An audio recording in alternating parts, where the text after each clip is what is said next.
जो infrastructure growth हो रहा है वहाँ कश्मीर में, जो वहाँ डेवलपमेंट हुआ है, इसमें कोई दो राय नहीं है कि हमारी साइड पे जम्मू एंड कश्मीर में बहुत डेवलपमेंट हुआ है। कश्मीर की कुल इकोनॉमी का 40% 40% हिस्सा इकोनॉमी पर है। तो जितनी पॉपुलेशन वहाँ 5 लाख से ज़्यादा की आबादी सिर्फ टूरिज्म पर डिपेंड करती है। तो पाकिस्तान भी ये बात जानता है कि भारत में जो सियासतदान हैं वो हिंदू मुस्लिम करने वाले लोग हैं और इस नाम पे इक़्तिदार हासिल करते हैं। बदकिस्मती से फासिस्ट लोग यहाँ हुकूमत में भी हैं, उन्हीं की कंट्रोल से मीडिया भी चलता है, वो मीडिया भी फाशिज्म को लेके चलता है। हमास से इसका कोई कंपैरिजन करना मैं समझता हूँ जहालत है, नफरत अंगेज़ी है। 40% अपने पूरे मुल्क की फ़ौज का 40% हमने अकेले कश्मीर में छोड़ा हुआ है। इसके बावजूद भी अगर हमारे 26 लोग वहाँ पे मारे जाते हैं, तो ये सवाल तो हुकूमत से बनता है। एक फ़ौजी, एक पुलिस वाला, एक पैरामिलिट्री फोर्स, 15 मिनट इन्होंने, ये कहा जा रहा है कि इन्होंने ऑपरेशन किया वहाँ, ये कत्लेआम मचाया, 15 से 20 मिनट, कोई नहीं आया।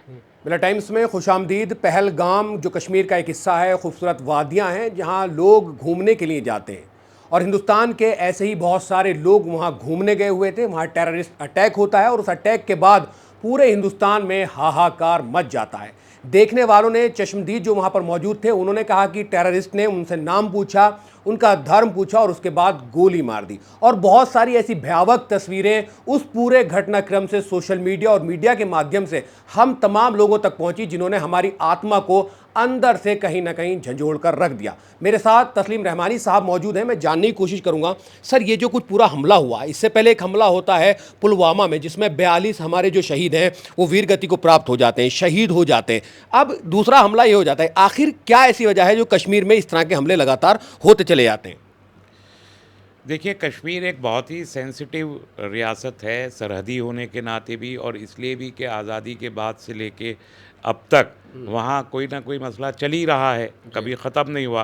लेकिन अब आके कश्मीर में इस वक्त जो सबसे बड़ा मसला है वो ये है कि कश्मीर का इशू ऑलमोस्ट सेटल हो गया है। जी। कश्मीर के जो अवाम हैं, उन्होंने पिछले लोकसभा इलेक्शन में भी और फिर उस असेंबली इलेक्शन में भी जिस तरीके से बढ़ चढ़ के वोटिंग में हिस्सा लिया, और उसके बाद उन्होंने अपने एमपीज़ भी चुने और अपनी गवर्नमेंट भी चुनी। तो और जो इंफ्रास्ट्रक्चर ग्रोथ हो रहा है वहाँ कश्मीर में, जो वहाँ डेवलपमेंट हुआ है, इसमें कोई दो राय नहीं है कि हमारी साइड पे जम्मू एंड कश्मीर में बहुत डेवलपमेंट हुआ है। तो एक आम कश्मीरी उस पाकिस्तानी प्रोपेगेंडा और पाकिस्तान के क्रॉस बॉर्डर टेररिज्म से अपने आप को अलग करने लगा था। और जिस तरीके से पाकिस्तान के लोग वहाँ मुकामी लोगों की मदद हासिल किया करते थे, उस मदद में भी कमी आ गई। अभी एक रेलवे का ब्रिज, बहुत बड़ा ब्रिज बना है, जो दुनिया के सबसे बड़े, सबसे ऊंचे ब्रिजेस में एक है, महफूज तरीन, जो श्रीनगर को जम्मू और जम्मू के ज़रिए पूरे मुल्क से जोड़ता है। तो ये जो डेवलपमेंट है, फिर कश्मीरियों का क्रॉस बॉर्डर टेररिज्म से अलग होना, ये पाकिस्तान को रास नहीं आ रहा है। एज सच पाकिस्तान को ये महसूस हो रहा है कहीं ना कहीं कि कश्मीर पे जो स्टेक था पाकिस्तान का कभी, वो लोकल रीजनल लेवल पर भी ख़त्म हो गया, उसके हाथ से निकल गया, और इंटरनेशनल लेवल पर भी पाकिस्तान के पास कश्मीर को लेके कुछ कहने को बचा नहीं है। एक पार्ट है। दूसरा पार्ट ये है जो पाक ऑक्युपाइड कश्मीर है, पीओके, पीओके में कोई डेवलपमेंट नहीं हुआ है। अभी कंपेयर करके देख लें अगर पीओके की हालत को और हमारी साइड के कश्मीर को, ज़मीन आसमान का फ़र्क है। वो आज भी देहात के देहात हैं, बिजली का मसला है, स्कूल का मसला, हेल्थ का इंफ्रास्ट्रक्चर, यानी गवर्नमेंट ऑफ पाकिस्तान ने पीए को के अपने साथ तो रखा है, फेडरल उसमें बना के रखा है, लेकिन डेवलपमेंट के पार्ट पे जो डेवलपमेंट इस्लामाबाद का है या जो डेवलपमेंट लाहौर का है, वो डेवलपमेंट पीओके का नहीं है। और इंडिया से कंपेयर कर ले तो इंडिया का कश्मीर सही मानों में जन्नत है, और वो जन्नत होने के बावजूद पीओके वहाँ कोई ना आपको टूरिज़्म मिलेगा, ना कोई माकूल होटल मिलेंगे रहने को, और स्कूल अस्पताल तो हैं ही नहीं। तो ये सब ने पाकिस्तान के कश्मीर की पॉलिसी को बहुत कमज़ोर किया। दूसरे उनके लिए अब कश्मीर का मसला डोमेस्टिक पॉलिटिक्स को, यानी अपने मुल्क में अपनी सियासत को साधने से ज़्यादा कुछ बचा नहीं है। जहाँ जितने नाकाम सियासतदान पाकिस्तान के हैं वो कश्मीर का नाम लेके जज्बात को उभारते हैं। जितने टेरर आउटफिट है वहाँ, उन सब की आमदनी का ज़रिया कश्मीर के नाम पर है। तो पाकिस्तान का सिर्फ इतना ही स्टेक बचा है। इधर जो ये टूरिज़्म, अमरनाथ यात्रा निकल रही है आराम से, 2 करोड़ का टूरिज़्म, 2 करोड़ से ज़्यादा का टूरिज़्म हो गया कश्मीर में। कश्मीर की कुल इकोनॉमी का 40%, 40% हिस्सा इकोनॉमी पर है। तो जितनी पॉपुलेशन वहाँ 5 लाख से ज़्यादा की आबादी सिर्फ टूरिज़्म पर डिपेंड करती है, चाहे वो होटल इंडस्ट्री हो या वो शिकारा इंडस्ट्री हो या ये घोड़े वाले गरीब लोग हैं जो पोनी पे बिठा के गुलमर्ग तक और पहलगाम और ऊपर तक लेके जाते हैं, उनकी आमदनी, ये सारे का सारा उसी पे चलता है, टूरिज़्म पे।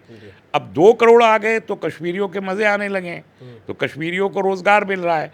वो एक हाजी जो सर्दी के ज़माने में भाग के यहाँ दिल्ली आया करता था, यूपी जाता था और यहाँ छोटी मोटी मजदूरियाँ करता था, वो ज़माना अब ख़त्म हो गया है। तो अब कश्मीर में वो गर्मी के मौसम में इस टूरिज़्म इंडस्ट्री से जो कमाते हैं, सर्दी भर उसको बैठ के खा लेते हैं। तो वो टूरिज़्म में अब 2024 में अगर 2 से 2.5 करोड़ के बीच का टूरिज़्म था, तो इस साल वो बढ़ने वाला था। और अब अमरनाथ यात्रा का रजिस्ट्रेशन हो रहा है, तो अमरनाथ यात्री भी बहुत बढ़ते। उसको डिस्करेज करने के लिए ये हरकत की है कि एक तो ये डिस्करेज हो जाए, दूसरे ये कि उनको इस बात का खूब अंदाज़ा है कि हमारा मीडिया और हमारी सरकार यहाँ ये हिंदू मुस्लिम में बहुत यकीन रखते हैं और यहाँ इनको जीतने का जो तरीक़ा है इलेक्शन, वो हिंदू मुस्लिम है। तो पाकिस्तान भी ये बात जानता है कि भारत में जो सियासतदान हैं वो हिंदू मुस्लिम करने वाले लोग हैं और इस नाम पे इक़्तिदार हासिल करते हैं। इसलिए ये हरकत करी कि उन्होंने कहा कि साहब कलमा पढ़ के बताओ तो करें, ताकि एक बहुत ही बड़ा मैसेज वसी तनाजुर में जाए कि हिंदुओं का कत्लेआम वहाँ पर जानबूझ के नाम लेके कलमा पढ़ के वहाँ के बहुत बड़ा मैसेज इन्होंने जनरेट किया। तो उनके कई एजेंडा, एक तरफ टूरिज़्म इंडस्ट्री को कम करना, दूसरी तरफ मुल्क में एक जो हिंदू मुस्लिम की मुनाफरत है वो बढ़ा के यहाँ पर कश्मीरी तो मुसलमान ही है ना। जी बिल्कुल। रोजगार कौन छीन रहा है? पाकिस्तान।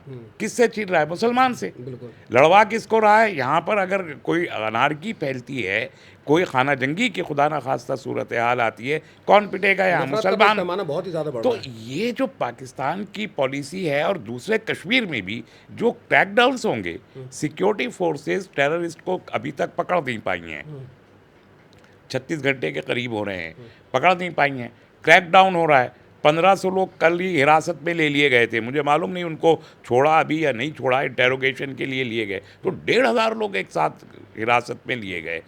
तो अब वहाँ जो क्रैकडाउन होगा, तो जो कश्मीर से टेररिज्म ख़त्म हो रहा है, यानी अभी सिर्फ 59 टेररिस्ट रिपोर्टेड हैं कि वहाँ पर हैं। पूरे इस साल में 127 टेररिज्म के वाक़यात हुए हैं, जो एक ज़माने में 4000 वाक़यात हुआ करते थे, अब 127 हुए हैं। 2012 में उन वाक़यात की तादाद 121 रह गई थी।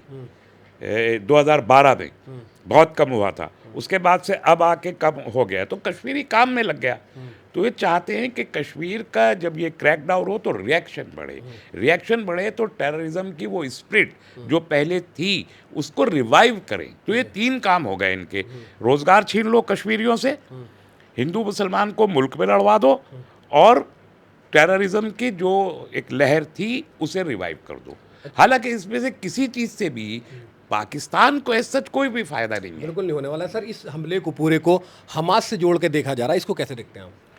ये मैं वही कह रहा था ना कि ये जो हिंदू मुसलमान की एक टेंडेंसी हमारे मीडिया के अंदर आ गई है, फिर बदकिस्मती से फासिस्ट लोग यहाँ हुकूमत में भी हैं, उन्हीं की कंट्रोल से मीडिया भी चलता है, वो मीडिया भी फाशिज़म को लेके चलता है। तो उनको ये जो नफ़रत फैलाने का एजेंडा है मुल्क में, यानी ये इस वक्त देखिए कितनी बड़ी बात है, पूरा मुल्क मुत्तहिद है। बिल्कुल।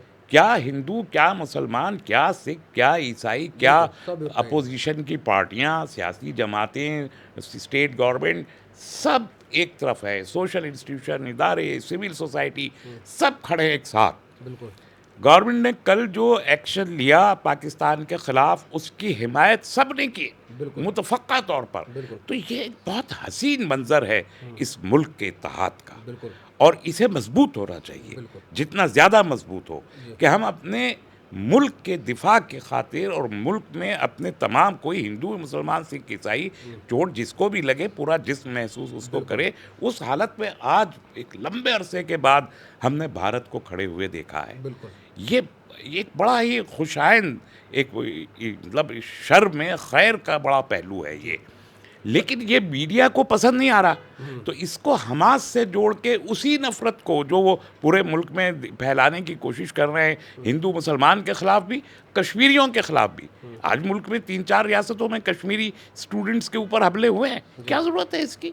तो ये जो फस्ताई अनासिर हैं, ये भी वही अनासिर हैं जो मुल्क को मुत्तहिद होते देखना नहीं चाहते, मुल्क को तरक्की करता देखना नहीं चाहते, किसी सूरत बस हुकूमत को बचा के रखने की कोशिश करने वाले लोग। हमास से इसका कोई कंपैरिजन करना, मैं समझता हूँ, जहालत है, नफ़रत अंगेज़ी है। ये काम वो लोग कर सकते हैं जो या तो मगरबी एशिया की सियासत से और वहाँ के हालात से बिल्कुल नावाकिफ़ हैं, जाहिल हैं, या वो लोग कर सकते हैं जो सब कुछ जानते हैं मगर वो इसराइल के दोस्त हैं, वो एक जालिम हुकूमत के दोस्त हैं, वो अपनी दोस्ती निभाने के लिए ये सब करना चाहते हैं। इसके अलावा कोई रीज़न नहीं, कोई कंपैरिजन नहीं हो सकता इस वाक़े का उस वाक़े से, कोई ताल्लुक़ ना है, ना हो सकता है, ना हालात हैं, और ये एक झूठा प्रोपेगेंडा फैलाने की कोशिश। जी सर, एक लास्ट सवाल यहाँ जानना चाहूँगा कि आपने इंटरव्यू के शुरू में जिक्र किया कि कश्मीर काफ़ी सेंसिटिव जगह है।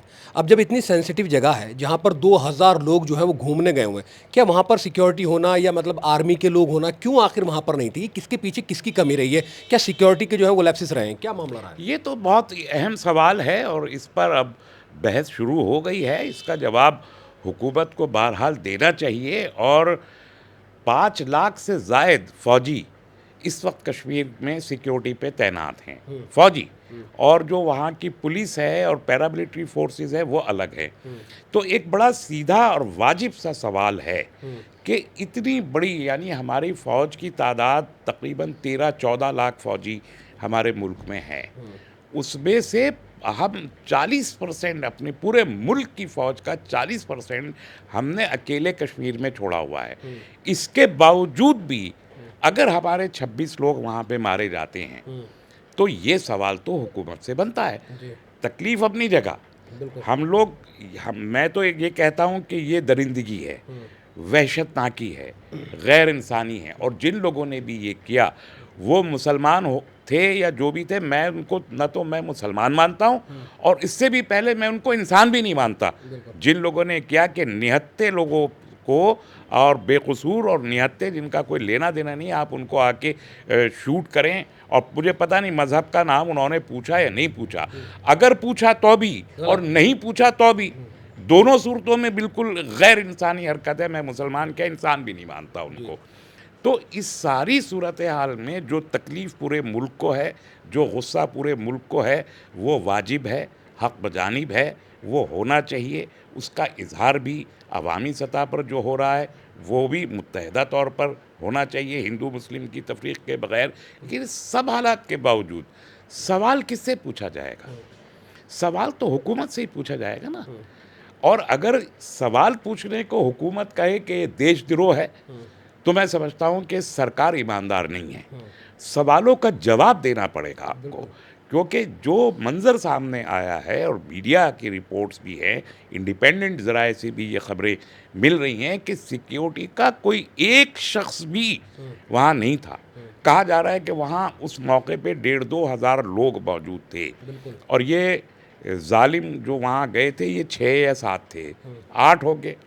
लेकिन एक 1,500 के मजमे में 8 लोग 8 AK-47 लेके गए और 26 लोगों को उन्होंने ख़त्म कर दिया। एक फ़ौजी, एक पुलिस वाला, एक पैरामिलिट्री फोर्स, 15 मिनट इन्होंने, ये कहा जा रहा है कि इन्होंने ऑपरेशन किया वहाँ, ये कत्लेआम मचाया, 15 से 20 मिनट, कोई नहीं आया। लोकल लोग, यानी एक है, अजीब बात है, मुझे कहते में भी तकलीफ़ होती है। मारने वाले नाम निहाद मुसलमान, बचाने वाले मुसलमान हाजी, जो वहाँ घोड़े वाले और तांगे वाले होटल वाले, एक वो लड़के ने भी अपनी जान भी गंवा दी एक है। लड़के की उसमें बंदूक पकड़ने में जान भी गई। बिल्कुल।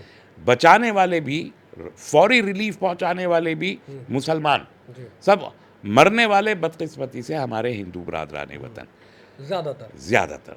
लेकिन ये सवाल अपनी जगह खड़ा होना चाहिए। अभी कहा जा रहा है रेकी की इन लोगों ने एक हफ्ता पहले, तो अगर ये इनपुट मौजूद है कि हफ्ता 15 दिन पहले इन जालिमों ने वहाँ उस इलाके का मुआयना किया और वो गए, तो फिर हमारी जो सुराग रसां एजेंसियाँ हैं, इन्वेस्टिगेटिंग एजेंसी हैं, स्पाइज हैं, उनको अगर ये बात मालूम थी कि 15 महीने पहले यहाँ रेकी की गई, तो उन्होंने उससे बचने का क्या इंतज़ाम किया, ये सवाल है। जी। कोई इनपुट यानी चप्पे चप्पे पे वहाँ यानी मुखबिर मौजूद होते हैं। जी।